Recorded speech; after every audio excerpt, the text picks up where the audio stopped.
በፋና ሬዲዮ አድማጮች ከያሉበት ሆነው በስልክ ይሳተፉበት የነበረው ካሉበት ይሞክሩ የጥያቄና መልስ ውድድር አሁን ደግሞ ከዋክብቱ ወዳሉበት ወደ እነሱ መጥቷል። የተጠባቂ ውድድር የመጨረሻ ምዕራፍ በወሎ እንቁ ደሴ አድርሶናል።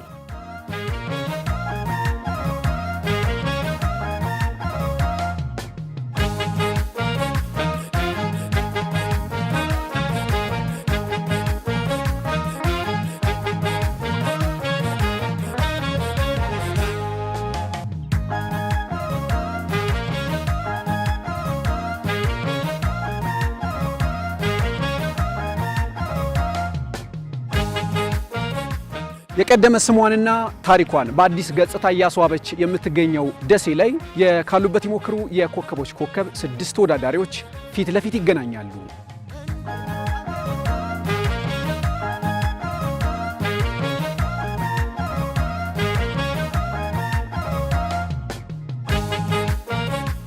ሰላም አድማጮች፣ ፋና ሚዲያ ኮርፖሬሽን ደሴ ፋና ኤፍኤም 96.0 የረፋድ ስርጭታችን ተጀምሯል።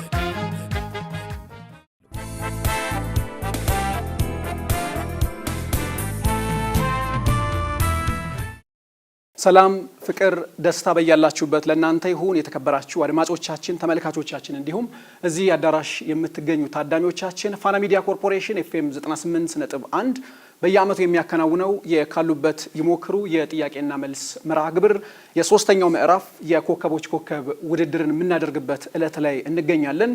ከዚህ ቀደም ለሁለት ጊዜያት የካሉበት ይሞክሩ የኮከቦች ኮከብ ውድድር ተደርጓል።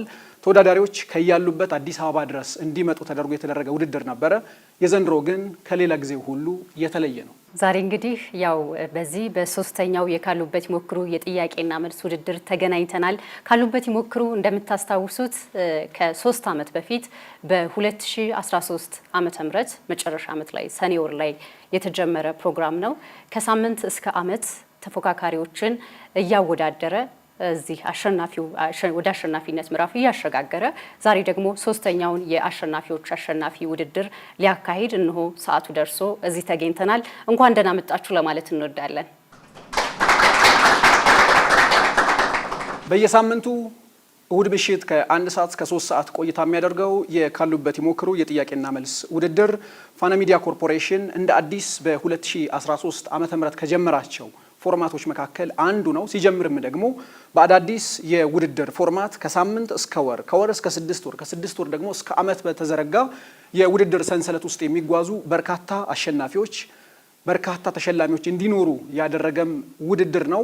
እንደምታስታውሱት ከዚህ ቀደም በሁለት ምዕራፍ በተደረገው የካሉበት ይሞክሩ የጥያቄና መልስ ውድድር የኮከቦች ኮከብ ውድድር 24 የሞባይል ቀፎችን አሸናፊ ሆነዋል። የተለያዩ 24 አሸናፊዎች ዛሬም 12 የሞባይል ቀፎ አሸናፊዎች የታወቁ እንደሆነ ይታወቃል። ከዚህ ቀደም ዛሬ ደግሞ በኮከቦች ኮከብ በአመቱ ሙሉ ውድድር ውስጥ 6 ጠንካራ ተወዳዳሪዎች በአካል ከዚህ ቀደም አዲስ አበባ ነበር የሚገኙት። ዛሬ ደግሞ በልዩ ሁኔታ ደሴ ከተማ እኛ መጥተን ተወዳዳሪዎቻችንን እዚሁ አዳራሽ ላይ ጋብዘናቸው ጥያቄና መልስ ውድድሩ የሚከናወን ይሆናል።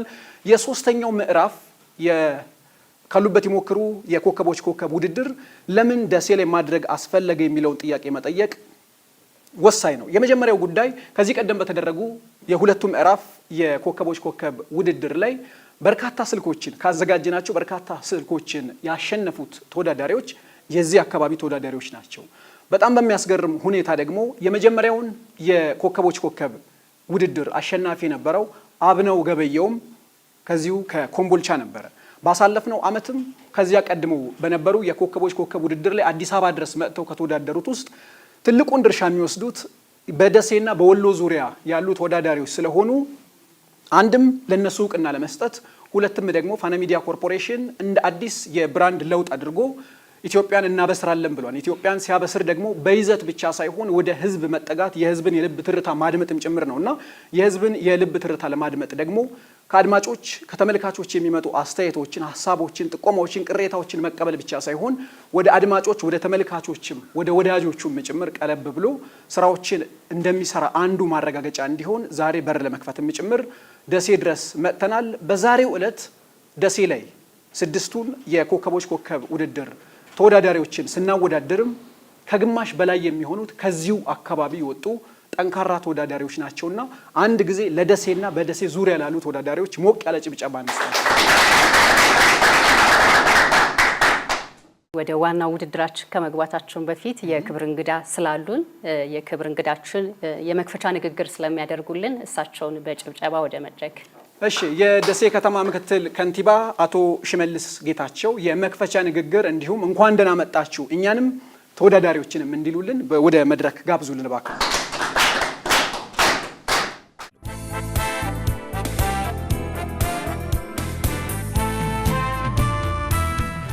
እንኳን ደህና መጣችሁ ወደ ውቢቷና የፍቅር ከተማ የሆነችው ደሴ ከተማ ማለት ነው።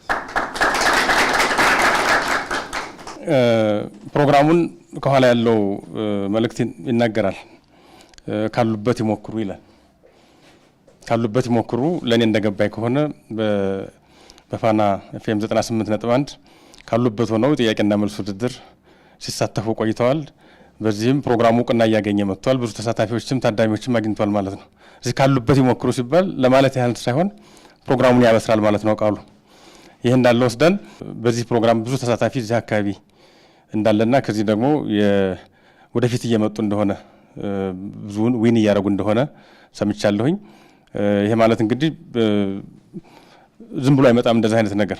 ትምህርት እንግዲህ በሶስት መንገድ ነው ይመጣል የሚለው የትምህርት ታሪክ ሲነግረን አንዱ ፎርማል ኖሌጅ ነው። በስርዓተ ትምህርት ተቀርጾልህ በካሪኩላር አክቲቪቲ ተቀርጾ የምታገኘው እውቀት ነው። ሌላው ድሮ ሲመጣ ወደዚህ ትምህርት ሲሸጋገር ከታሪክ ስልጣኔ ጋር ነው አብሮ እዚህ የደረሰው። የታሪክ ስልጣኔ ከባቢሎን ከሜሶፖታሚያ ጀምረን የግብፅን፣ የኢንዲያን፣ የቻይናን፣ የእኛን የጥንታ ኢትዮጵያን ሁሉ ማስታወስ ይገባል። ከዛን ጊዜ ጀምሮ እንግዲህ ከተፈጥሮ የሚገኘው እውቀት አለ፣ ከአካባቢው የምትማረው እውቀት አለ። ያ ኢንፎርማል ትምህርቱ ነው።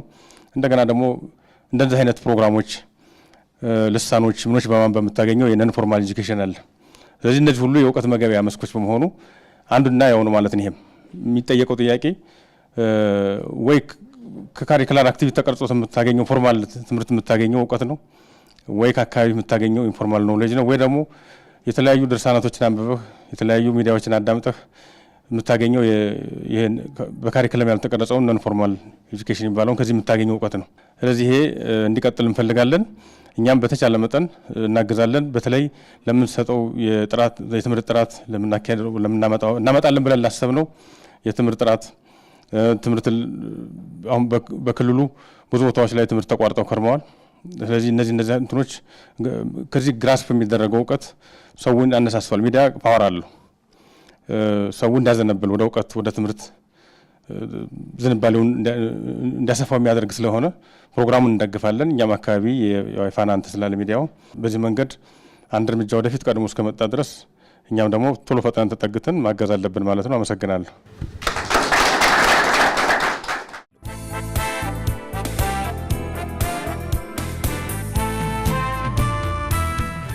በነገራችን ላይ ፋና ሚዲያ ኮርፖሬሽን ደሴ ኤፍኤም ከ2002 ዓመተ ምህረት ጀምሮ እዚህ አካባቢ ላይ በመክፈት ለአካባቢው ተደራሽ ድምጽ እየሆነ ይገኛል። ከማዕከል ባሻገር ደግሞ የአካባቢ ሐሳቦችን፣ ቅሬታዎችን፣ ጥቆማዎችን የሚሰሩ የልማት ስራዎችንም ጭምር ባህላዊ፣ ሃይማኖታዊ፣ ኪነጥበባዊ ጉዳዮችም ጭምር በደንብ ጎልተው እንዲወጡ እያደረገ ይገኛል የደሴ ፋና ኤፍኤም ቅርንጫፋችን ማለት ነው። ስለዚህ በዚሁ አጋጣሚ ኬክም አለን። ኬክ ከመቁረሳችን አስቀድመን የደሴ ፋና ኤፍኤም ስራ አስኪያጃችንን አቶ ዘሩን ወደ መድረክ ጋብዘናቸው ጥቂት ስለ ደሴ ቅርንጫፍ እንዲሁም ማህበረሰቡ ከፋና ጋር ስላለው ትስስርም የተወሰነ ሀሳብ ቢሰጡንና ከዛ በኋላ ከክብር እንግዳችን ጋር ሆነን ኬክ ወደ መቁረሱ እንሄዳለን። አንድ ጊዜ አቶ ዘሩን ይሸኙልን።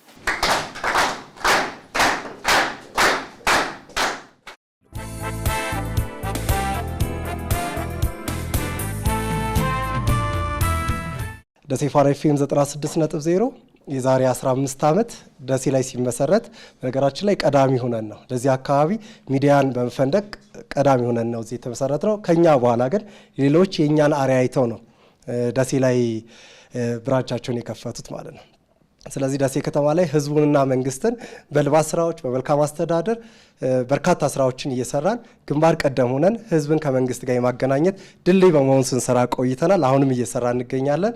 በነገራችን ላይ ደሴ ፋና ኤፍኤም 96.0 በዚህ ብቻ አይደለም።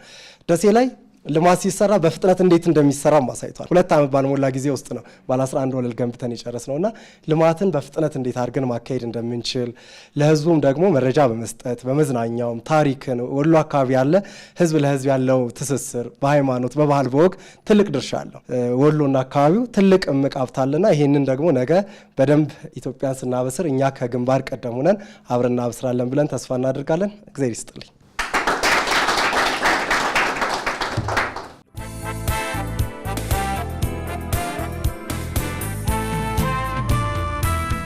ቀጣዩ መርሃ ግብራችን የሚሆነው ውድድራችንን ኬክ ቆርሰን በጣፋጭ ሁኔታ ጀምረን በጣፋጭ ሁኔታ እንድንጨርስ የምክትል ከንቲባችንና የፋና ኤፍኤም ደሴ ቅርንጫፍ ስራ አስኪያጅ አቶ ዘሩ በጋራ መጥተው ኬክ እንቆርሳለን። አንድ ጊዜ ሸኙልን ወደዚህ።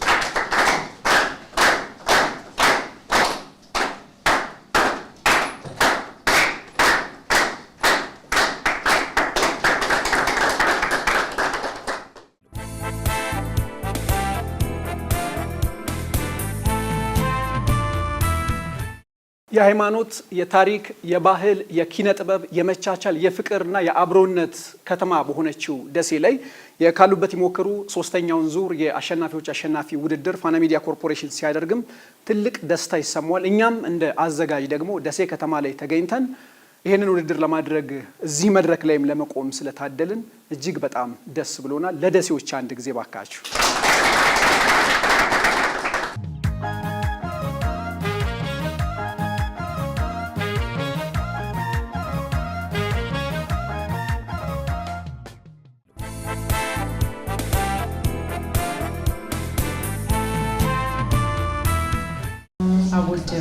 አማኒ ማጀማ በረካ ጀባ ሀያ ጀባ አንቺን ያርግሽ ባላበባ እናቴዋ እንግዲህ ሀሊ ቢሊ ሲቲ ሙጢ ነገር ሸጉጣ ትኩስ ልጣ ምትመጣ መገኛሽን እንግዲህ ቦርከና ወንዙ ዳር ላይ እንደው ስራ አርገናታል። አጥንቷን ችጋር ጅማቷን ማሰሪያ አድርገን እንዳትነሳ አድርገናታል። አንቺንም ደግሞ አቧራሽን ጠባቂ ቃይሽን አድማቂ አድርገሽ እንግዲህ ደጃት ትጂ አጥራት ማግጂ ገበያ ልመጂ ለአቧራሽን በቅንነት የምትታደም ያርግሽ። እሱንም እንግዲህ ስትወጭ ስገቢ ግንባርሽን ስሞ አንቺንም አክሞ የለመለመውን ዱንያ የሚያስገኝ አድርገው። እንግዲህ ደግሞ የቀለሙን ዲካ የጥበቡን ፋና የምታገኝ ያርግሽ። ተወዳዳሪዎቹንም የሚያደናግር ጥያቄውን ወዲያ የሚመልስ ገርገሩን ደግሞ ወደ እነሱ ያርግላቸው። ሀገራችንን ሰላም ቀያችንን አማን ያድርግ። ወሎ መጀን ቦርከና መጀን ጦሳ መጀን እንግዲህ በእኛ በምቀኛ የሚመጣውን ሁሉ እንደው እንጃ ሜዲያ ይበልልን እያዩ ማደግለኛ ይበለው። አንቺንም እንግዲህ አቧራሽ ጋር የተስማማ ኑሮ ጀባ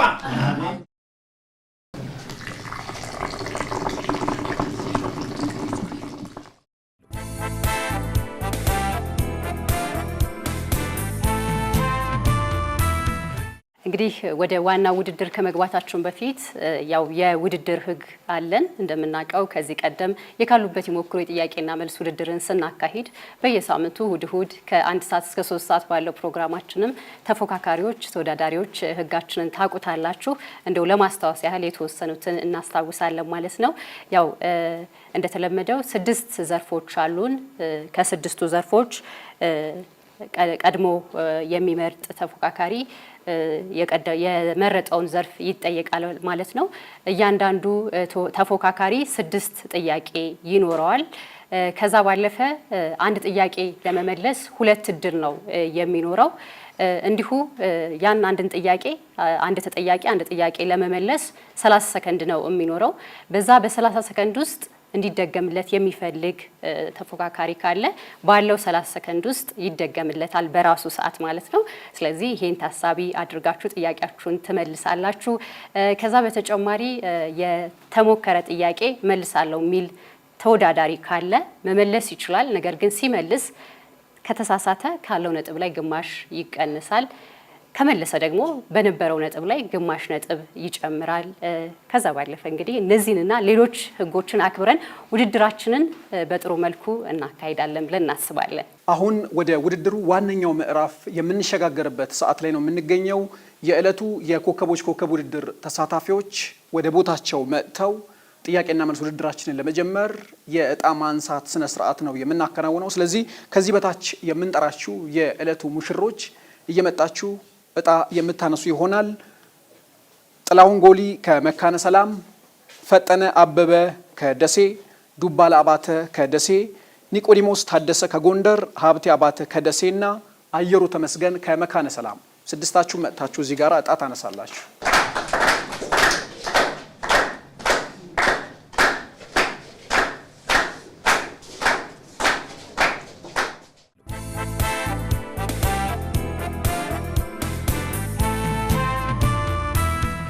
በነገራችን ላይ በዛሬው የኮከቦች ኮከብ ውድድር ላይ እዚህ የሚሳተፉ ብቻ ሳይሆኑ እዚሁ አዳራሽ ላይ የሚሳተፉ ወይንም ተገኝተው ያሉ እንግዶችም ከዚህ ቀደም ተወዳዳሪ የነበሩ የስልክ ተሸላሚዎችን ጭምር አሳታፊ በሆነ መልኩ የሚሸለሟቸው እንዲሁም የሚጠየቋቸው ጥያቄዎችም አሉ።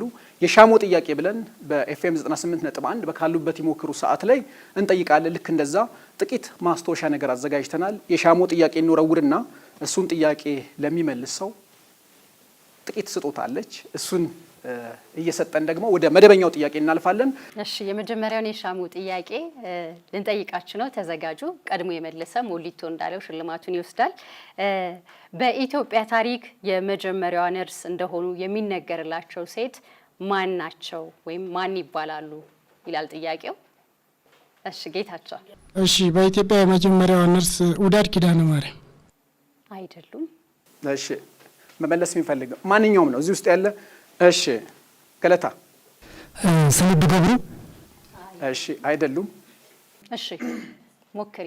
ፀሐይ ሙሉ ሰማሪ እስኪ።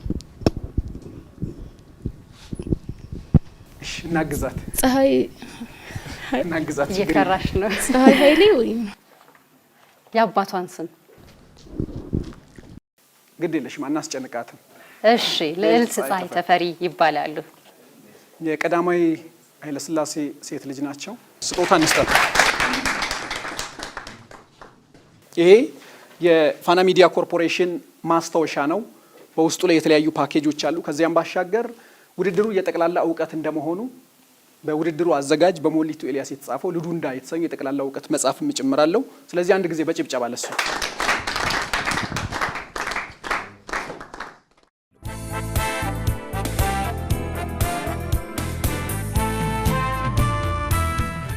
ውድድራችን የሚጀምርበት ሰዓት ላይ እንገኛለን። ህጎቻችን እንደተጠበቁ ናቸው።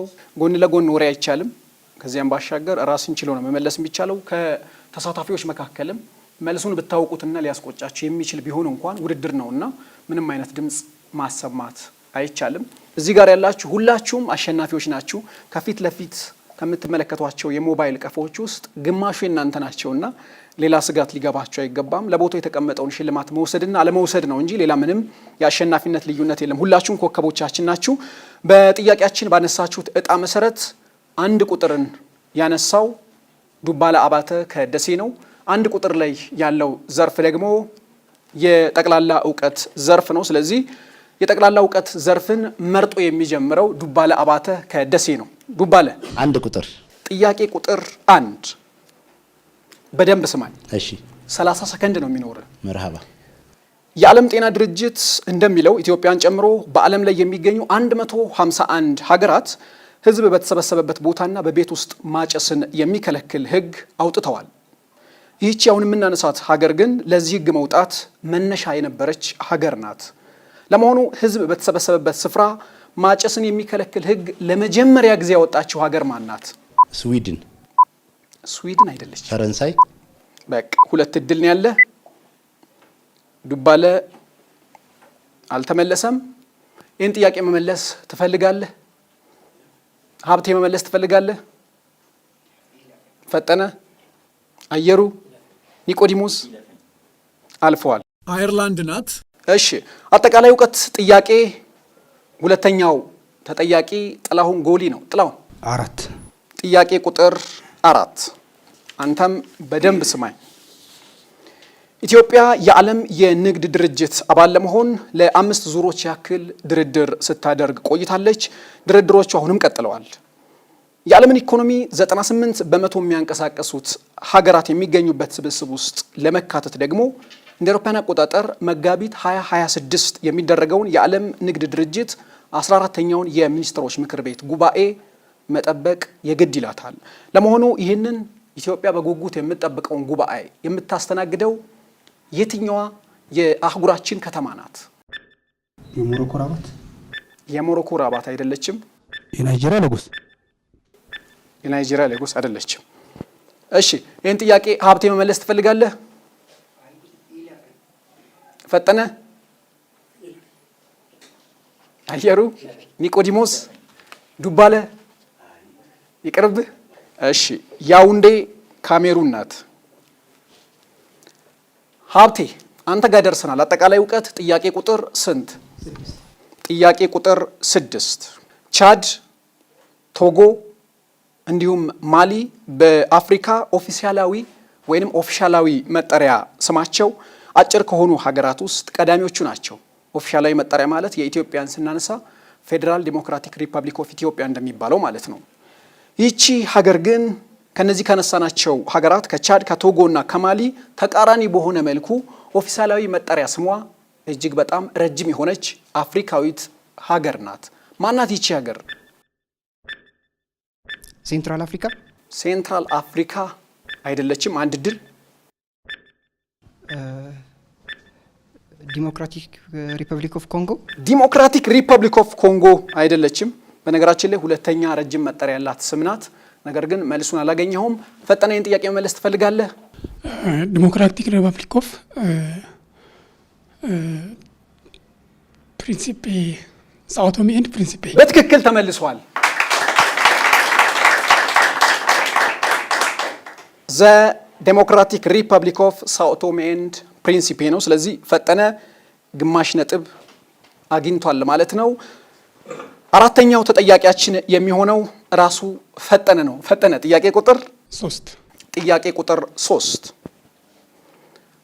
እንደ አውሮፓውያን አቆጣጠር 1986 የተመሰረተው ኢጋድ ወይንም ኢንተርገቨርንመንታል ኦቶሪቲ ኦን ዴቨሎፕመንት የምስራቅ አፍሪካ የልማት በየነ መንግስታት ማለት ነው ኢትዮጵያን ጨምሮ 8 የምስራቅ አፍሪካ ሀገራትን የያዘ ስብስብ እንደሆነ ይታወቃል። መስሪያ ቤቱንም በጅቡቲ አድርጓል።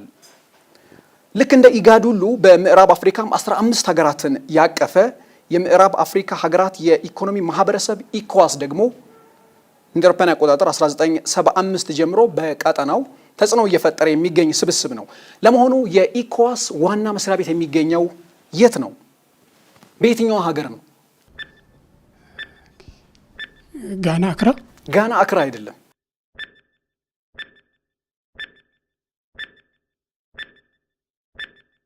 ናይጄሪያ? ናይጄሪያ በትክክል ተመልሷል። ናይጄሪያ አቡጃ ነው። ስለዚህ አንድ ያልተመለሰ መልሶ አንድ ሙሉ የራሱን ነጥብ ከመለሰ በኋላ 1.5 ይዟል። ቀጣዩ ተጠያቂያችን የሚሆነው ደግሞ አየሩ ተመስገን ነው። አየሩ ጥያቄ ቁጥር ስንት? 5 ጥያቄ ቁጥር 5 በኢትዮጵያ የቤተሰብ ሕግ አንቀጽ 16 መሰረት አንዲት አስቀድሞ የነበራትን ትዳር የፈታች ሴት ሌላ ጋብቻ ለመፈጸም የግድ ምን ያክል ጊዜ መጠበቅ እንዳለባት ተደንግጓል። በቤተሰብ ሕጉ ማለት ነው። ለመሆኑ ሌላ ጋብቻ ለመመስረት ምን ያክል ጊዜ ነው የግድ መጠበቅ የሚጠበቅባት? 6 ወር። 6 ወር በትክክል ተመልሷል። 6 ወር ወይንም 180 ቀናትን የግድ መጠበቅ ይኖርባታል። አየሩ የራሱን ጥያቄ መልሷል። ኒቆዲሞስ? አቤት። 2 ጥያቄ ቁጥር 2 ይህ አሜሪካዊ የጠፈር ተመራማሪ በአፖሎ 8 መንኮራኩር ለመጀመሪያ ጊዜ ከመሬት ተነስቶ በጨረቃ ዙሪያ ቅኝት ማድረግ ከቻሉ 3 የናሳ ጠፈርተኞች አንዱ ነው። እንደ አውሮፓውያን አቆጣጠር 1968 ኢርዝ ሬይስ የሚል ስያሜ የተሰጠውን ታዋቂውን የመሬት ፎቶ ከጠፈር ላይ ያነሳ ሲሆን በፎቶግራፉ ምክንያት ደግሞ የሰው ልጅ ስለ ጠፈር የነበረው ግንዛቤ እንዲቀየርም ጭምር ያደረገ የጠፈር ተመራማሪ ነው። ባሳለፍነው ዓመት 2016 ነው በአውሮፕላን አደጋ ከዚህ ዓለም በሞት የተለየው። ማን ነው ይሄ ጠፈርተኛ?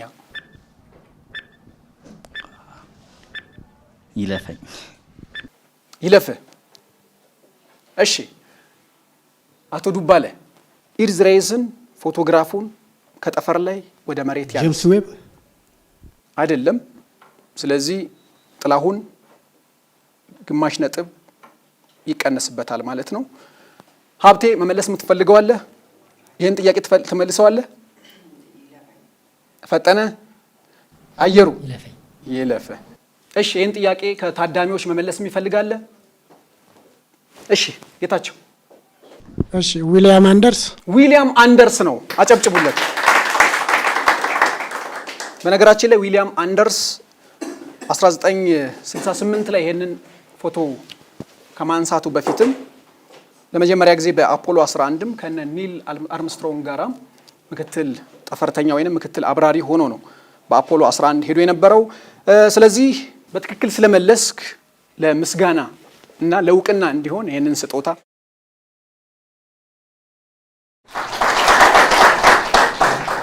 እሺ የአጠቃላይ ዕውቀት ዘርፍን በዚሁ አጠናቀናል። ቀጣዩ ዘርፋችን የሚሆነው የባህል ዘርፍ ነው። ስለዚህ ባህል ዘርፍን ደግሞ ከበላይነሽ ጥላሁን ጋር ቆይታ ታደርጋላችሁ። በድጋሚ መልካም እድል።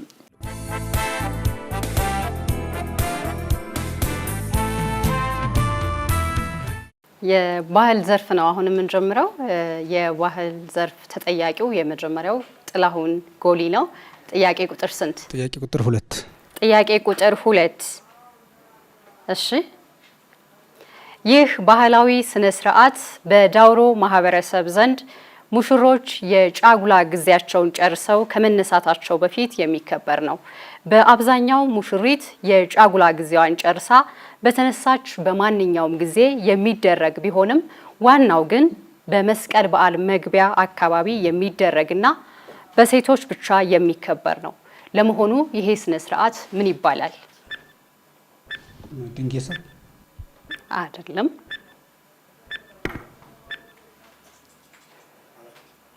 እሺ ሀብቴ መሞከር ትፈልጋለህ? ይለፈኝ። እሺ ፈጠነ አየሩ ኒቆዲሞስ ዱባለ። እሺ ከቤቱ የሚመልሳለ? ከቤቱ የሚመልስ ካለ እሺ የሚመልስ የለም። መልሱ ሶፌ ይባላል። እሺ ቀጣይ ተጠያቂ ሀብቴ 3። ጥያቄ ቁጥር 3 ይህ የአልባሳት አይነት በቀደሙት ዘመናት በጎጃም አካባቢ የሚዘወተር እንዲሁም በራሱ በማህበረሰቡ በእጅ እየተሰራ የሚለበስ ባህላዊ ልብስ ነው። በአካባቢው አጠራርም መብሩቅ ይሉታል።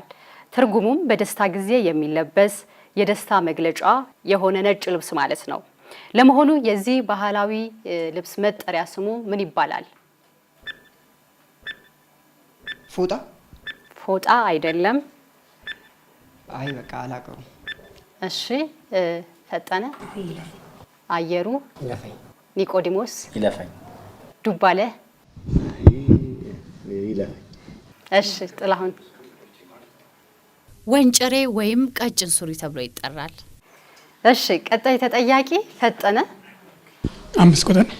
ጥያቄ ቁጥር 5 ይህ የግጭት መፍቻ ስርዓት እንደ አውሮፓውያኑ አቆጣጠር ከ1922 እስከ 1999 ድረስ በታንዛኒያው ፕሬዝዳንት ጁሊየስ ኔሬሬ የተተገበረ የግጭት መፍቻ ስርዓት ነው። ስርዓቱ የአፍሪካውያን የወንድማማችነት የቤተሰባዊነትና አንድነትን በአጠቃላይ የህይወት መገለጫ ተደርጎ ይወሰዳል። ለመሆኑ ይህ የግጭት መፍቻ ስነ ስርዓት ምን ይባላል? የታንዛኒያ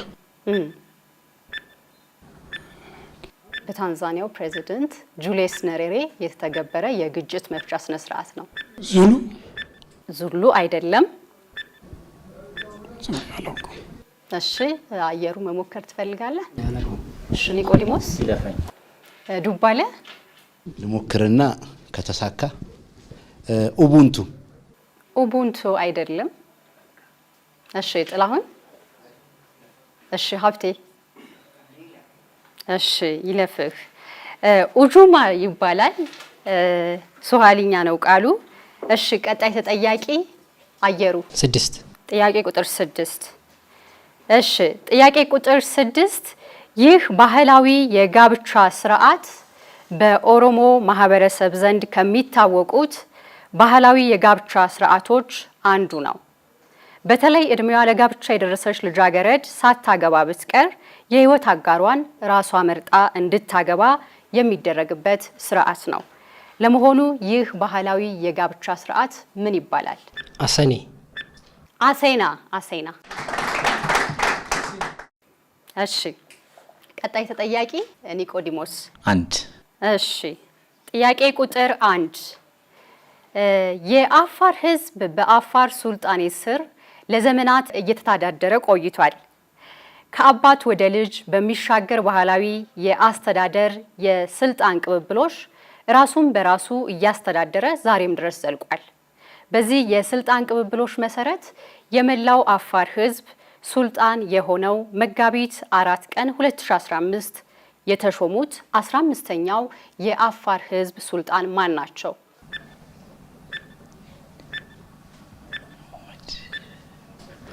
ይለፈኝ። እሺ ይለፍህ መሞከዱ ባለ ጥላሁን ሀብሴ። እሺ ፈጠነ ሱልጣን አሊያም ፍሬ አይደሉም። አየሩ እሺ ከቤቱ የሚመልሳለ ይሄን ጥያቄ? እሺ ገለታ ሱልጣን አሊሚራ ሱልጣን አሊሚራ አይደለም። እሺ ጌታቸው ሱልጣን አህመድ አሊሚራ በትክክል ነው የመለሰው። ሱልጣን አህመድ አሊሚራ። እሺ የመጨረሻ ተጠያቂ ጥያቄ ቁጥር 4 እሺ ጥያቄ ቁጥር 4 ይሄ ስነ ስርዓት በበርታ ማህበረሰብ ዘንድ የተወለደው ህፃን ወንድም ይሁን ሴት በተወለደ በ8ኛው ቀን ድግስ ተደግሶ ቤተሰብ ተሰብስቦ የሚከወን ባህላዊ ስም የማውጣት ስነ ስርዓት ነው። ለመሆኑ የዚህ ባህላዊ ስም የማውጣት ስነ ስርዓት ምን ይባላል? አላቀውም።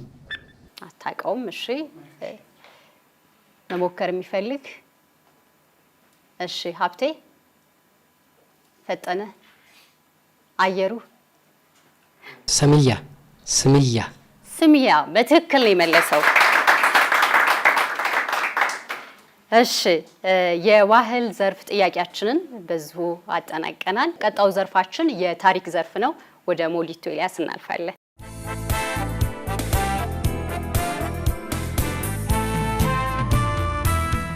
ሶስተኛው ዘርፋችን ላይ ደርሰናል። ሶስተኛው ዘርፋችን ደግሞ የታሪክ ጥያቄ ዘርፍ ነው።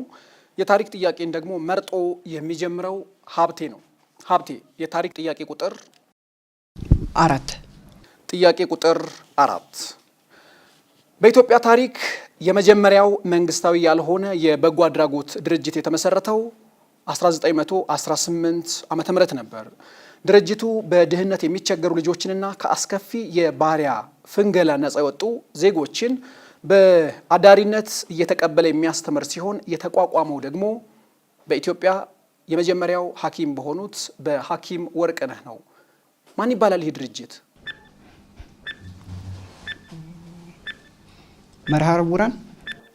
መርሃ ውራን አይደለም። እሺ በቃ ይለፈኝ። እሺ ፈጠነ አየሩ ይለፈኝ። ኒቆዲሞስ ቀይ መስቀል አይደለም። ስለዚህ ኒቆዲሞስ ግማሽ ነጥብ ይቀነስበታል። ዱባለ ቅድም የተቀነሰብኝ ነጥብ አሁን አካክሳለሁ። የኢትዮጵያ ቤተሰብ መምሪያ ማህበር። የኢትዮጵያ ቤተሰብ መምሪያ አይደለም። እርግጠኛ ሆኜ እሺ ጥላውን የፍቅር አገልግሎት ማህበር አስተካክለው የፍቅር አገልግሎት ማህበር ፍቅርና አገልግሎት ማህበር የፍቅርና አገልግሎት ማህበር በትክክል ተመልሷል። እሺ ጥላውን ራሱ ቅድም የተቀነሰበትን አግኝቷል። ቀጣዩ የታሪክ ተጠያቂያችን ፈጠነ አበበ ነው የሚሆነው።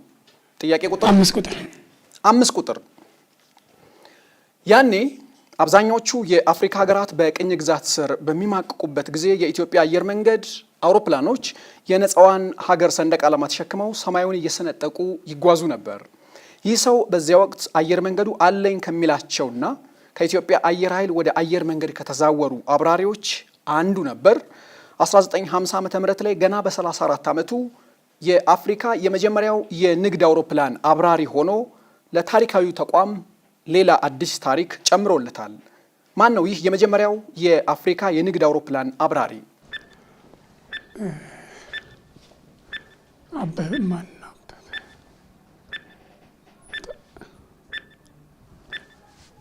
አበበ አይደለም። የመጀመሪያው ንግድ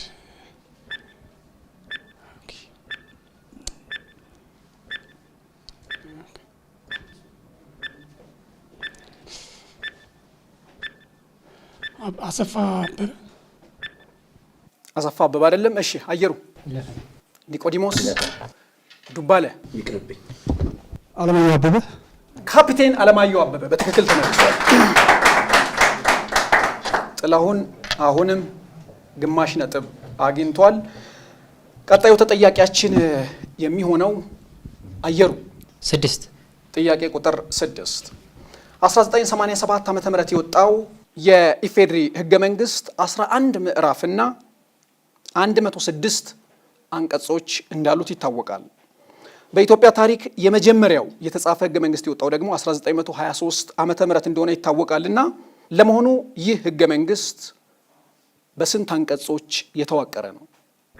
የመጀመሪያው 1923 የወጣው የመጀመሪያው ህገ መንግስት 58 አይደለም። እስኪ ጥያቄው የመጀመሪያው ህገ መንግስት በስንት አንቀጾች የተዋቀረ ነው? 57 አይደለም። እሺ ይህን ጥያቄ ኒቆዲሞስ መመለስ ትፈልጋለህ? ይለፍ። እስኪ ልሞክረው። 85 አይደለም።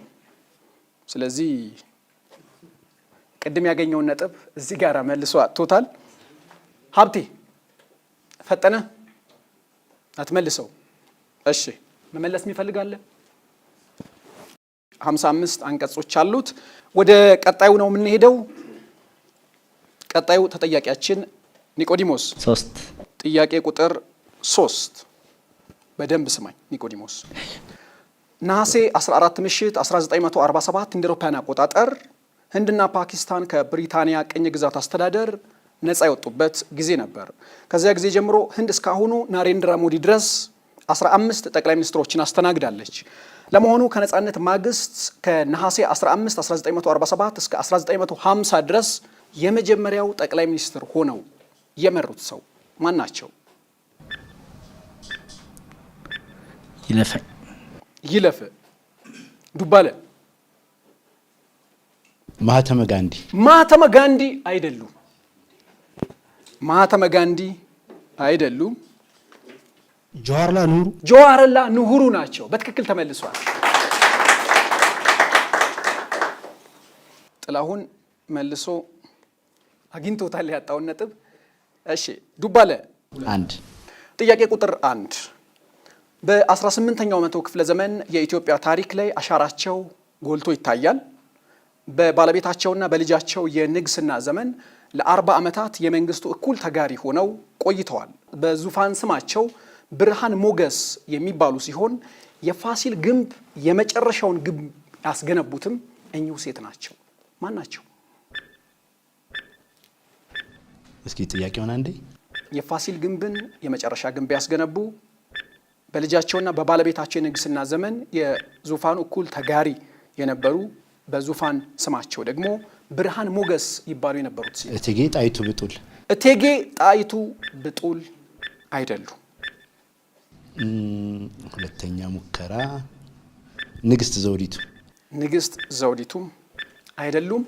እሺ ጥለው እቴጌ ምንትዋብ በትክክል ተመልሰዋል። እሺ ሀብቴ ጭንቅላቱን ያዘው እኔ ጋር ሊደርስ ነበር ብሎ አስቦ ነበር መሰለኝ። እሺ ወደ ራስህ የመጨረሻው ጥያቄ እናልፋለን።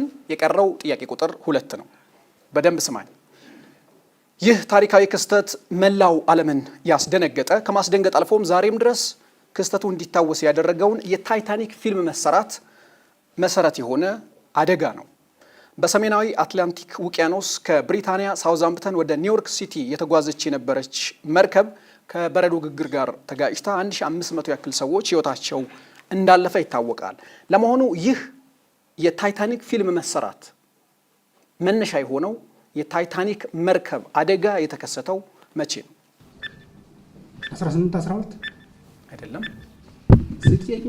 የታይታኒክ መርከብ አደጋ የሰመተው 1912 በትክክል ተመልሷል። ሙሉ የራሱን ነጥብ፣ ሁለት ደግሞ ግማሽ ነጥቦችን ከሌሎች ሰዎች አግኝቷል ጥላሁን በዚህ ዘርፍ ላይ። ስለዚህ የታሪክ ዘርፍንም አጠናቀናል። ቀጣዩ ዘርፋችን የሚሆነው የኪነ ጥበብ ዘርፍ ነው። ደሴ ደግሞ ቅድም ሳነሳ እንደነበረው የባህል የታሪክ እንዲሁም የኪነ ጥበብም ሀገር ናትና ቀጣዩ ጥያቄያችን የደመቀ እንደሚሆን ተስፋ አደርጋለሁ። መልካም እድል። ወደ በላይነሽ።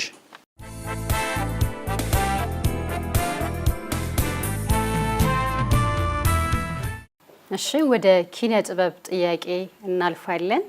ፈጠነ ነው ተጠያቂ። መጀመሪያ ጥያቄ ቁጥር ስንት? 4 ጥያቄ ቁጥር 4። እሺ፣ ጥያቄ ቁጥር 4 ከግሪካዊት እናቱና ከኢትዮጵያዊ አባቱ ተወልዷል። የኢትዮጵያ የሲኒማ አባት በሚል በዘርፉ ባለሙያዎች ይሞካሻል። በ1966 ዓ.ም ለእይታ የበቃው ጉማ ባለ ቀልመም ፊልም አዘጋጅና ዳይሬክተር ነው። ማን ነው ይህ የፊልም ባለሙያ? ፕሮፌሰር ኃይሌ ገሪማ። ፕሮፌሰር ኃይሌ ገሪማ አይደለም። የጉማ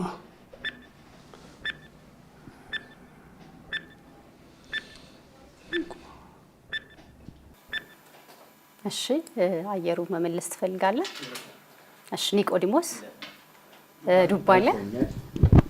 ሚሼል ፓፓታከስ በትክክል ነው የመለሰው። በትክክል መልሶታል።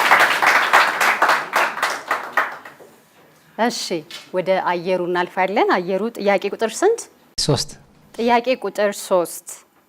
እሺ፣ እንደ አውሮፓውያኑ አቆጣጠር 2008 ላይ ለእይታ የበቃና በኢትዮጵያና ጀርመን ሀገር የተቀረጸው ጤዛ ፊልም በ1960 ዓመተ ምህረትና በ1970ዎቹ የነበረውን ማህበረ ፖለቲካዊ ሁኔታ ያሳየ ፊልም ነው።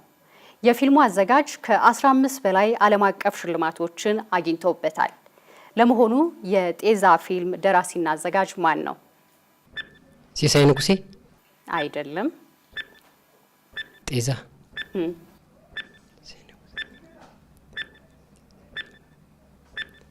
መንግስቱ ለማ አይደሉም እሳቸውም። እሺ፣ ኒቆዲሞስ መመለስ ትፈልጋለህ? እሺ፣ ዱባለ። ኃይሌ ገሪማ። ፕሮፌሰር ኃይሌ ገሪማ። እሺ፣ ቀጣይ ተጠያቂ ኒቆዲሞስ 5 ጥያቄ ቁጥር 5። እሺ፣ በመምህርነት ከዚያ ባለፈም በልቦለድ ስራቸው ይታወቃሉ። በ1982 ዓመተ ምህረት ቋሳ በሚል ርዕስ ባሳተሙት መጽሐፋቸው በይበልጥ ይታወቃሉ። እንጉዝ፣ እመመኔት፣ የስሜት ትኩሳትና ሌሎች መጽሐፍትን ለንባብ አብቅተዋል። እኚህ ሰው ማን ናቸው?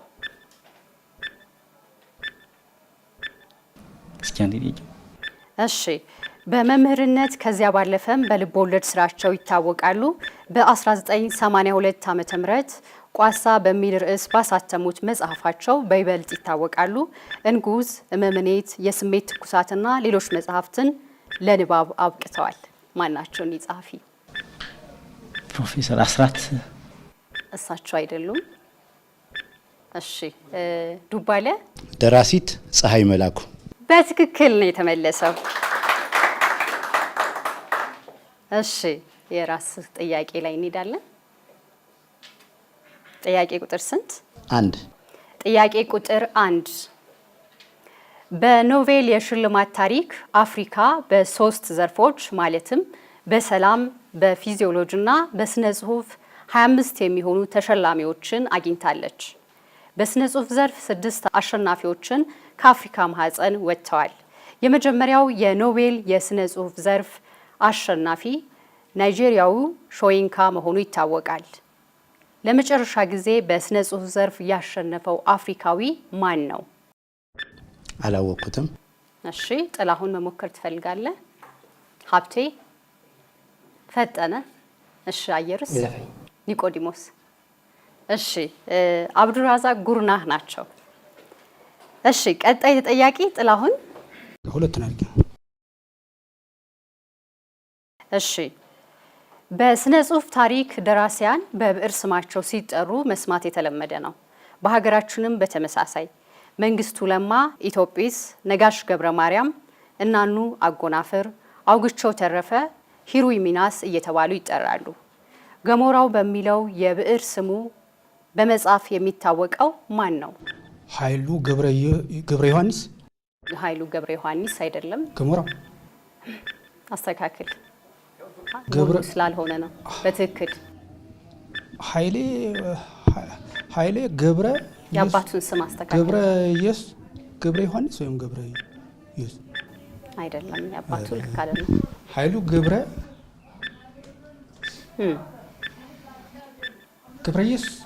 ገብረ ኢየሱስ አይደለም።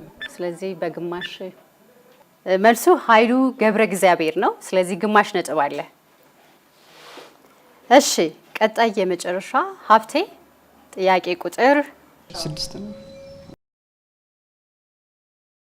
እሺ አርበኛ የውጭ ጉዳይ አደራዳሪና ደራሲ ናቸው። በልቦለድ ስራቸውም አልሞትኩም ብዬ አልዋሽም የሚለው ስራቸው ይታወሳል። የድሆች ከተማ፣ የአይኔ አበባ፣ ሳልሳዊ ዳዊት፣ ሰውና ሀሳብን የመሳሰሉ የልብ ወለድ ስራዎች አሏቸው። እኚህ ሰው ማን ናቸው? አፈወርቅ አይደሉም።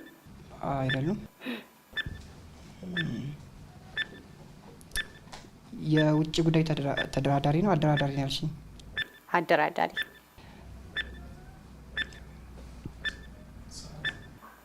ሰዓት። እሺ ፈጠነ መሞከር ትፈልጋለህ? አየሩ? እሺ ኒቆዲሞስ? እሺ አለፈኝ። እሺ ጥላሁንስ? ከዙን መልሳለን። ራስ ቢትወደድ መኮንን እንዳልካቸው ናቸው። የኪነ ጥበብ ዘርፍን በዚህ አጠናቀናል። ቀጣው ዘርፍ ደግሞ የስፖርት ዘርፍ ይሆናል። ወደ ሞሊቶ ኤልያስ እናልፋለን።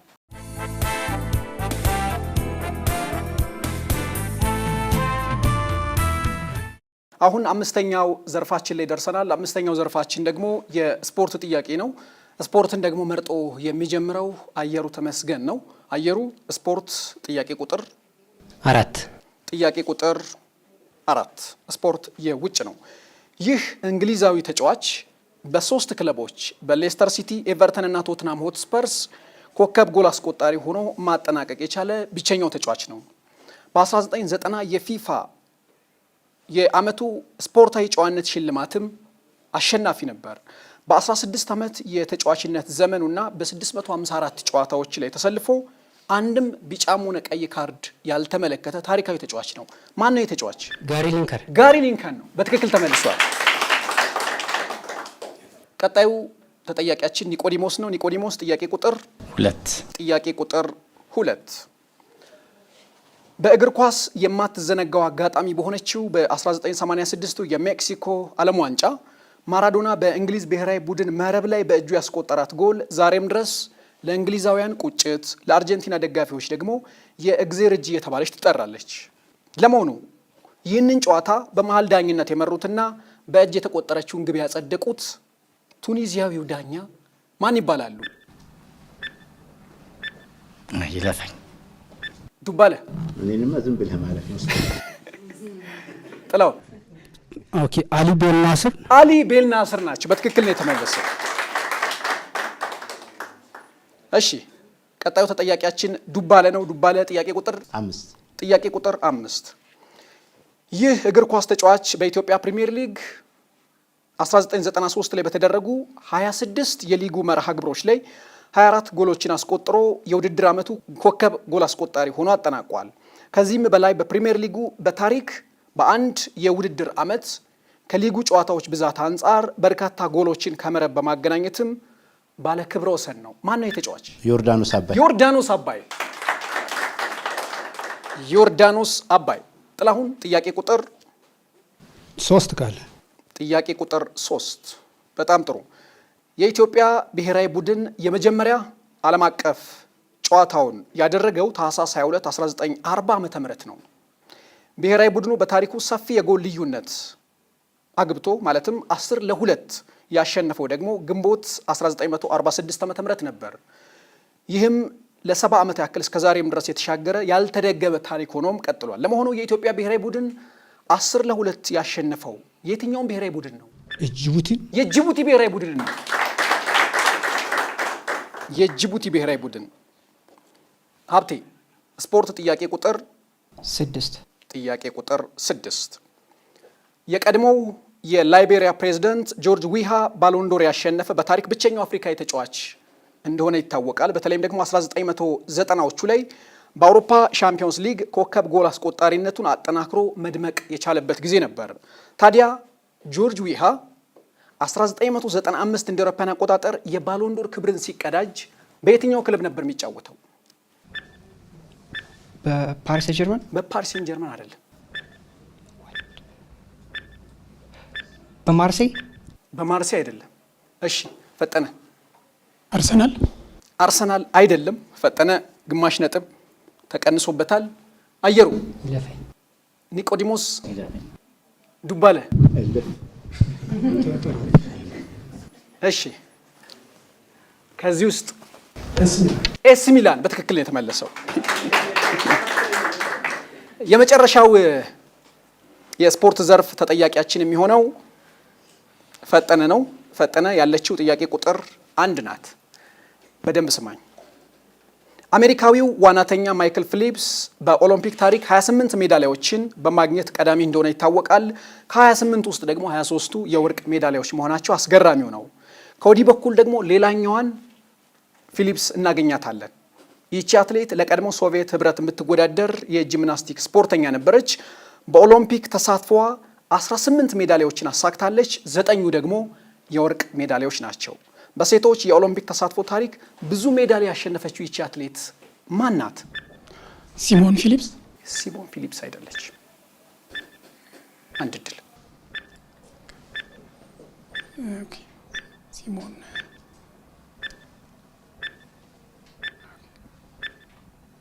ሳሊያ ፊሊፕስ አይደለችም። አየሩ?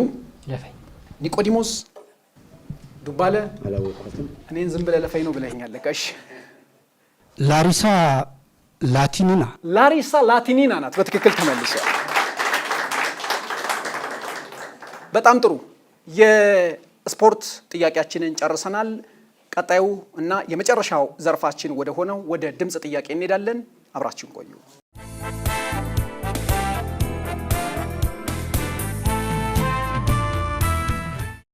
የመጨረሻውን ዘርፍ ላይ ደርሰናል። 6ኛው ዘርፍ ላይ የድምጽ ጥያቄ ነው። የድምጽ ጥያቄ ደግሞ የሚጀምረው ኒቆዲሞስ ነው። ጥያቄ ቁጥር 3 ጥያቄ ቁጥር 3 አልደረሰብኝም ከታስቀድሞ በፍቅር ማለወይ አይቶ መሞታሞ ጨዋታ ሳይኖረኝ ስዩም ጥላሁን? ስዩም ጥላሁን አይደለም።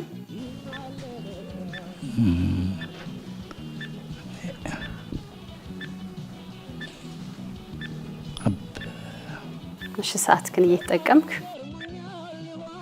ይለፈኝ። እሺ ይለፍህ። ዱባለ? ይህ ድምፃዊ ከነ ቤተሰቦቹ ያው ዜማ ላይ የተጠበበ ነው። ተፈራ ካሳ ይባላል። የግርማ ተፈራ አባት። ተፈራ ካሳ አይደለም።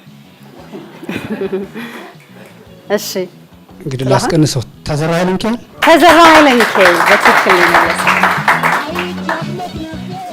እሺ ዱባለ? እሺ ወደ ራስ 5 ቁጥር ጥያቄ ቁጥር 5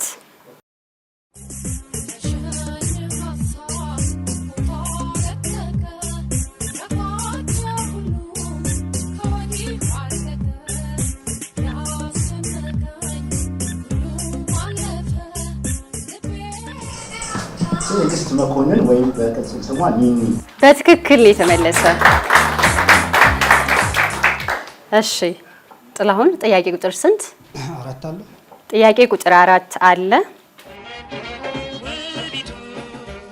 ደስ ይበልሽ አዲስ አበባ ለአፍሪካ መንበሩ ሆንሽ አንድነት አምባ የሰላም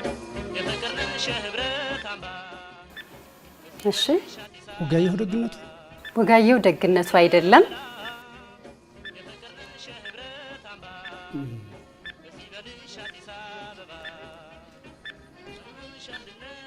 ውብሸት ፍስሐ ውብሸት ፍስሐም አይደለም። እሺ ሀብቴ መመለስ ትፈልጋለህ? ፈጠነ አየሩ ኒቆዲሞስ ይለፍህ ከታዳሚ የሚመልስ ካለ ድምፃዊ መኮንን በቀለ ነው። እሺ ቀጣይ ተጠያቂ ሀብቴ አንድ ጥያቄ ቁጥር 1 አይና ማይዳ ማይዳ ማይ አይና ማይዳ ማይዳ ማይ ኢስካሻ ጃግሪ ክንድብሽተ እሺ ሀብቴ ውብሸት ፍስሐ ውብሸት ፍስሐ አይደለም። ለማደምሰው ለማደምሰውም አይደለም። እሺ ፈጠነ መመለስ ትፈልጋለህ? አየሩ ኒቆዲሞስ ዱባለስ አይ እሺ ጥላሁን ይለፍ ወይስ እሺ ከታዳሚ ይመልሳል? እሺ ጌታቸው ተፈሪ ፈለቀ በትክክል ነው የመለሰው። እሺ ፈጠነ 6 እሺ ጥያቄ ቁጥር 6 ምን ተሻለኝ ምን ልሁነው እኔ ባንቺ መሞቴ ነው አትሽሺ አትራቂኝ ስምን ፍቅር አንቺ ወይኔ አንቺ ራሰኛኝ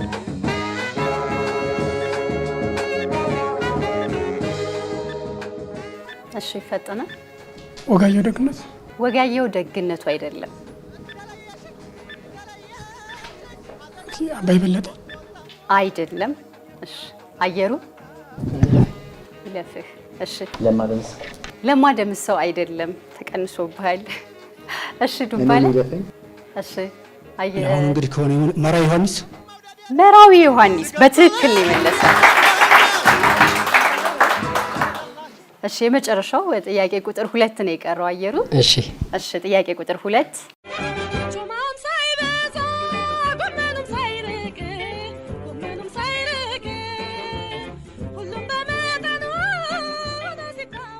እሺ ሂሩት አይደለችም። ገነት አይደለችም። እሺ ኒቆዲሞስ ብዙነሽ በቀለ ተቀንሶብሃል። እሺ ግባለ አላወቅኳት። እሺ ጥላሁን መመለስ ትፈልጋለህ? እሺ ሀብቴስ? እሺ ፈጠነስ? እሺ በትክክል ነው የመለሰው። እሺ የመጨረሻውንና 6ኛውን የድምጽ ጥያቄ ዘርፍ እዚህ ላይ አጠናቀናል።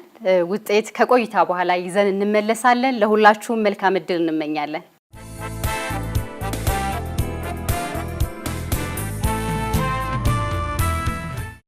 ከአዲስ አበባ 401 ኪሎ ሜትሮችን ተጉዞ የካሉበት ይሞክሩ የጥያቄና መልስ ውድድር በደሴ ከተማ ላይ ደማቅ ውድድር እያደረገ ቆየ። በ6 ዘርፎች 6 ተወዳዳሪዎችን በተመለከታችሁት መልኩ ደመቅ ባለ ሁኔታ ከፍተኛ ፉክክር የታየበትን ውድድር አድርገናል። አሁን አሸናፊዎቹን የምናሳውቅበትና ሽልማት የምንሰጥበት መርሃ ግብር ይሆናል። ለሽልማቱም አስቀድመን መግቢያችን ላይ ንግግር ያደረጉልንን የደሴ ከተማ አስተዳደር ምክትል ከንቲባ የሆኑትን አቶ ሽመልስ ጌታቸውን ወደ መድረክ እንጠራለን። ከሳቸው ጋር አብሮ ደግሞ የፋና ሚዲያ ኮርፖሬሽን የደሴ ቅርንጫፍ ስራ አስኪያጅን አቶ ዘሩንም ወደ መድረክ እባካችሁ ሸኙልን።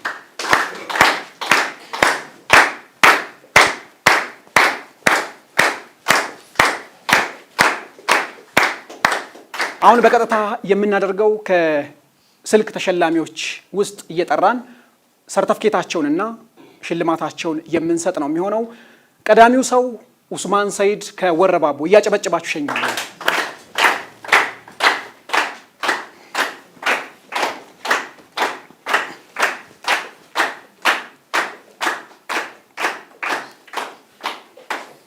ኡስማን ሰይድ የካሉበት ይሞክሩ ጠንካራ ተወዳዳሪ ሆኖ ለአመታት የዘለቀ ነው። እናመሰግናለን ኡስማን ሰይድ። ብቸኛዋ ሴት ተወዳዳሪያችንና አሸናፊያችን የነበረችው አመለወርቅ ተስፋዬ ከደሴ እሷንም አጨብጭባችሁ ሸኙልን።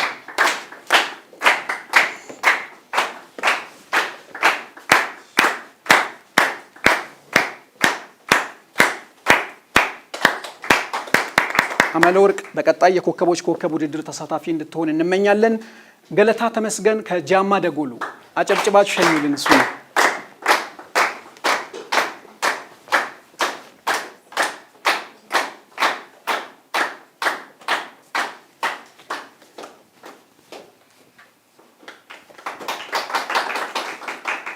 የመጀመሪያው ዙር የካሉበት ይሞክሩ የኮከቦች ኮከብ ውድድር አዲስ አበባ ላይ ሲደረግ የውድድሩ ተሳታፊ የነበረና በዚህኛው ምዕራፍ ግን 12 ውስጥ ገብቶ የሞባይል ቀፎ አሸናፊ የሆነ ነገር ግን እንዳጋጣሚ ሆኖ የኮከቦች ኮከብ ውድድር ተሳታፊ መሆን ያልቻለው ዛሬ ደግሞ የጥያቄና መልስ ውድድራችን ያልተመለሱ ጥያቄዎችን በመመለስ ድምቀት የነበረው ጌታቸው ለገሰንም ሸኙልን።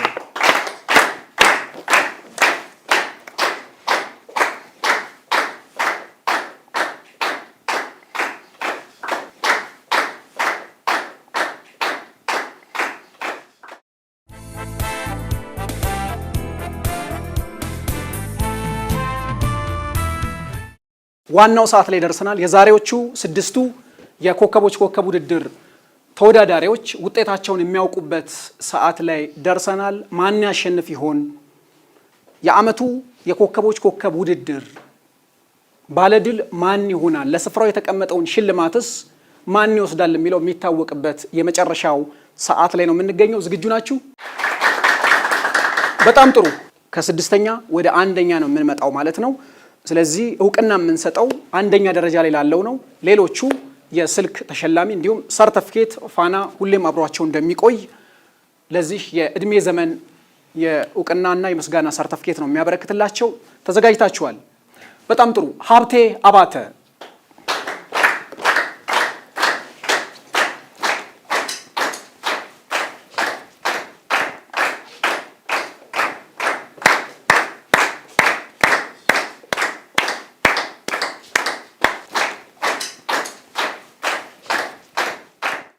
እሺ ሀብቴ እጅግ አድርገን እናመሰግናለን።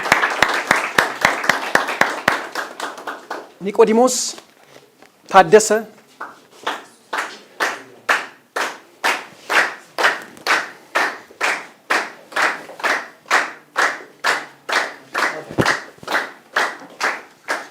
ኒቆዲሞስ በነገራችን ላይ ከጎንደር ድረስ ነው ረጅም ርቀት አቋርጦ የመጣውና ኒቆዲሞስ ትልቅ እውቅና ይገባዋል።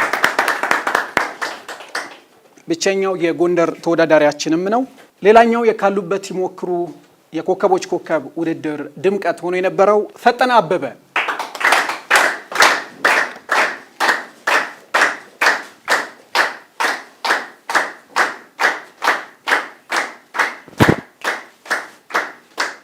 የመጀመሪያው የካሉበት ይሞክሩ የኮከቦች ኮከብ ውድድር አዲስ አበባ ላይ ሲከናወን ተጫዋችነቱ፣ ሳቁ፣ ፈገግታው አብሮን የነበረው የሞባይል ቀፎ ተሸላሚ የነበረው በጣም በሚገርም ሁኔታ ደግሞ ባሳለፍነው ዓመት የሱ ሚስትም የሞባይል ቀፎ ተሸላሚ ሆናለች። የደሴው ድምቀት ሁላችሁም ታውቁታላችሁ። ፈገግታ ከፊቱ የማይለየው ዱባለ አባተ፣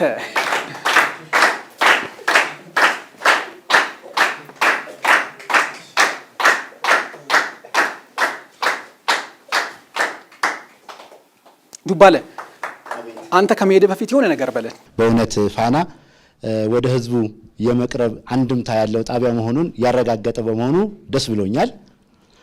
ሲቀጥል እዚህ ደሴ ከተማ ላይ መታችሁ ይሄን የመሰለ ደማቅ ውድድርና ሽልማቱንም እንዲህ ደመቅ አድርጋችሁ ስላከናወናችሁ ጋዜጠኞች፣ አጠቃላይ የፋና ሚዲያ ሰራተኞች በሙሉ ከተማችንን ስለጎበኛችሁም ደስ ብሎናል። ከተማ አስተዳደራችንም በምክትል ከንቲባው ተወክለዋል በዛሬው ዕለት በጣም ደስ ብሎናል። ስለዚህ ምክትል ከንቲባው አንድ የቤት ስራ ብሰጣቸው ደስ ይለኛል። በደሴ ከተማና በአካባቢዋ በደቡብ ወሎ ዞንም ጭምር የጠቅላላ እውቀት ተወዳዳሪዎች በርከት ብለን የምንሳተፈው እንግዲህ ጥሩ እውቀት ያለው ማህበረሰብ የተፈጠረው በእነዚህ ሚዲያዎች ስለሆነ ሚዲያዎችን እንድትደግፉ አደራ ላለሁ። በአድማጮችና በተመልካቾች ስም አመሰግናለሁ። እናመሰግናለን። አሁን የመጨረሻው ምዕራፍ ላይ ደርሰናል። የተጠባቂው የሶስተኛው ምዕራፍ የካሉበት ይሞክሩ የኮከቦች ኮከብ ውድድር አሸናፊ ማን ነው የሚለው የሚለይበት ሰዓት ላይ ደርሰናል። ሁለት ተወዳዳሪዎችን ወደ ፊት ለፊት እንጠራለን። አየሩ ተመስገን፣ ጥላሁን ጎሊ። ሁለቱንም ወደዚህ ጥሩልን እባካችሁ በጭብጨባ።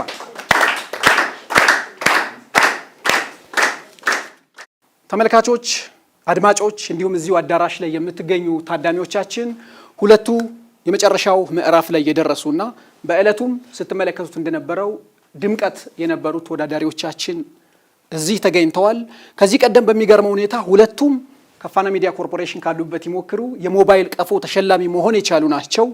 በታሪክ አጋጣሚ ደግሞ የመጀመሪያው ዙር የካሉበት ይሞክሩ የጥያቄና መልስ ውድድር አዲስ አበባ ላይ ሲደረግ ጥላሁን ጎሊ ከመካነ ሰላም አዲስ አበባ ድረስ መጥተው ጠንካራ ፉክክር ካደረጉ ተወዳዳሪዎች መካከል አንዱ ነበረ። በደሴ ከተማ በልዩ ሁኔታ የተከናወነው የካሉበት ይሞክሩ የኮከቦች ኮከብ ውድድር የመጨረሻው ምዕራፍ ላይ ደርሷል።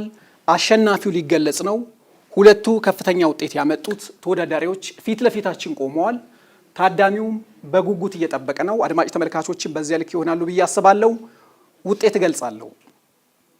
4.5 በማምጣት ከራሱ ይልቅ እንደውም የሰዎች ጥያቄዎችን በብዛት ሲመልስ የነበረው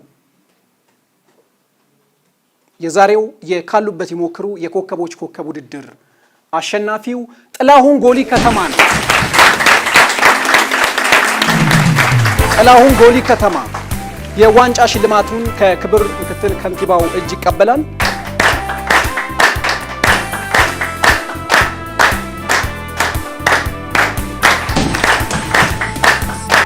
ለቦታው የተቀመጠውን የገንዘብ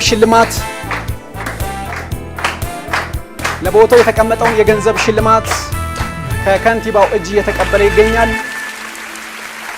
ጥላሁን ጎሊ ከተማ የ50 ሺህ ብር ተሸላሚ ሆኗል።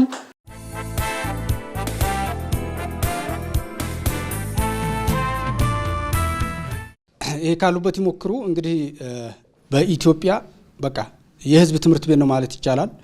ከ2013 ጀምሮ በቃ በጉጉት የምንጠብቀው ነው። ሁሉም አድማጮችን ወክዬ የምናገረው አንድ ሰዓት ነው የሚጀምረው። ራት ካልበላንም የምንበላው ከውድድሩ መቋጫ ላይ ነው ማለት ነው እና በጣም ደስ የሚል ፕሮግራም ነው። ሌሎችም ጣቢያዎች ቅድም ተብሏል ከዚህ ከፋና ተሞክሮ ቢወስዱ አሪፍ ነው እና በጣም ደስ ብሎኛል። እኔ ለጋዜጠኞችም ትልቅ አክብሮት አለኝ። በጣም አመሰግናለሁ። ያው ደስ ብሎኛል። ባለፈው የዛሬ 2 ዓመት አዲስ አበባ ላይ በቃ ጠብቄ ነበር አሸንፋለሁ ብዬ አልሆነም። ዛሬ እንግዲህ ያው ደርቢ መካነ ሰላም እየተከታተለ ነበረ። በአጋጣሚ እንግዲህ በፎቶ ፊኒሺንግ አሸናፊ ሆኛለሁ። አመሰግናለሁ። ጥላሁን ጎሊ ከተማን እናመሰግናለን።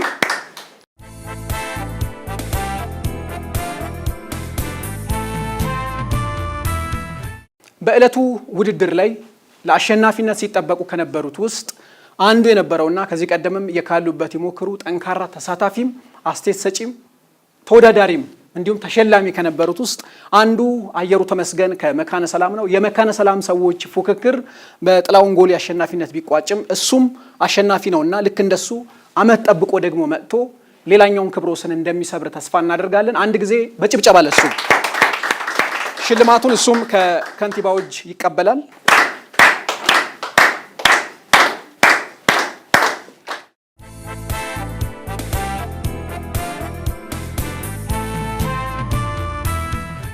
የደሴ ከተማ አስተዳደር ምክትል ከንቲባ ሽመልስ ጌታቸው ሀሳባቸውን በመጨረሻ ምን ተሰማቸው፣ ምን ተመለከቱ የሚለውን በመጨረሻ ሀሳብ ይሰጡንና እንቋጫለን። እናንተ ከቀደምት ሌሎች በሌላ ዘርፍ ላይ በሌላ ሙያ ላይ በሌላ ተሰጥኦ ላይ ካሉት ተሞክሮ እየወሰዳችሁ ሮል ሞዴል እየሆኗችሁ እዚህ ደርሳችኋል ብያለሁ ጠዋት ስጀምር። አሁን ደግሞ ከእናንተም ራሱ ይወሰዳል።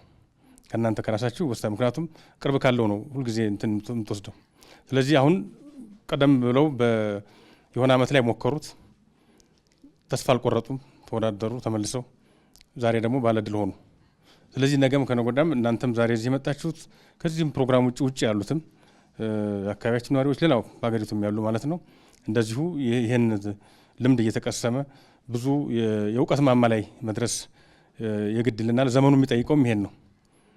ዘመኑ የቴክኖሎጂ እውቀት ይጠይቃል፣ ሳይንሳዊ እውቀት ይጠይቃል፣ አጠቃላይ ሁለገብ እውቀት ይጠይቃል። ስለዚህ ተወዳዳሪ ለመሆን የእውቀት ባለቤት መሆን የግድ ይላል ማለት ነው።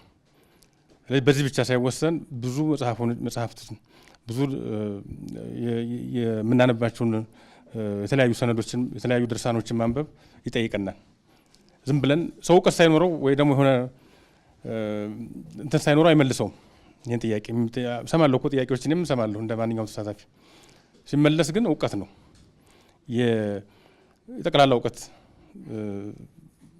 ፖቴንሻል ይጠይቃል። የታሪክ እውቀት አለ፣ የሳይንሳዊ እውቀት አለ፣ የምን እውቀት እናያቸዋለን። ጥያቄዎችን ስለምናይ ያሳለፍናቸውን በትምህርት ዓለም ስናልፍ በዩኒቨርሲቲዎች ስናልፍ እንግዲህ የተለያየ ራሳችን ባክግራውንድ አለን። በዚያ ደረጃ ስናልፍ የምናያቸውን ጥያቄዎች ተሰማቸዋለሁ። ስለዚህ ዝም ብሎ ዝግን ተደርጎ የሚመለስ አይደለም።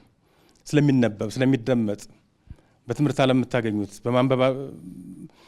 ከማንበብ አውድ የምታገኙት እነዚህ ተደማምረው ነው በዚህ መንገድ ተሳታፊ ሆናችሁ እንደዚህ አደባባይ ላይ ወጣችሁ ልትሸለሙ እውቀታችሁን በህዝቡ ልትደመጡ የተቻላችሁት ማለት ነው። ስለዚህ ይህን አጠናክሮ መቀጠል ነው።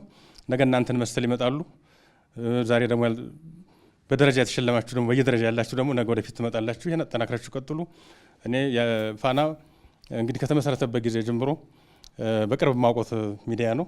እዚህም ከመምጣት በፊትም በቅርብ ማውቆት ተቋም ስለነበረ አሁን ከጊዜ ወደ ጊዜ አድማሱን እያሰፋ የብሮድካስቲንግ ብቃቱን እያጠናከረ የመጣ ተቋም ነው። ፕሮግራሞችን እያሰፋ የመጣ ተቋም ነው። እኛም እንደ አካባቢው አስተዳደር ብዙ አልተለያየንም። አብረን ነው የተለያዩ ስራዎችን አብረን እንሰራለን። የልማት ስራዎቻችን ይዘግባሉ፣ የመልካም አስተዳደር ስራዎቻችን ይዘግባሉ፣ ህዝብና መንግስትን ያገናኛሉ። ይኸው ተጠናክሮ እንዲቀጥል ነው የሚለው። አመሰግናለሁ።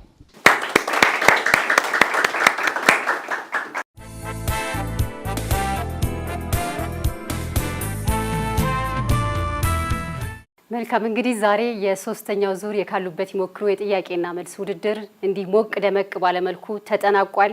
ካሉበት ይሞክሩ የጥያቄና መልስ ውድድር ነገም ለአድማጮች የመረጃ የቁም ነገር ምንጭ ሆኖ በተሻለ ይመጣል። እንግዲህ ውድድራችን ይሄን ይመስል ነበር። እጅግ አድርገን እናመሰግናለን። ለራሳችሁ አንድ ጊዜ ሁላችሁ